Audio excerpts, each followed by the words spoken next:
আজ 2025 সালে 23শে জানুয়ারি নেতাজি সুভাষচন্দ্র বসুর 128তম জন্মবার্ষিকী। আর এই দিনে নেতাজির জন্মবার্ষিকী পালন হয় এক অন্যরকমভাবে।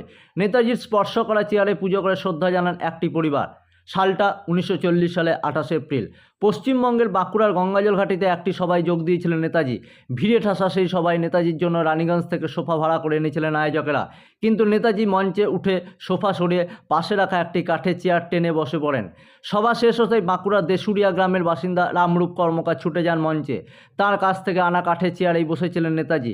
তার স্পর্শ পাওয়া সেই চেয়ার মাথায় করে এনে সেদিনই ঠাকুর ঘরে যত্ন করে রেখে দেন ওই চেয়ার।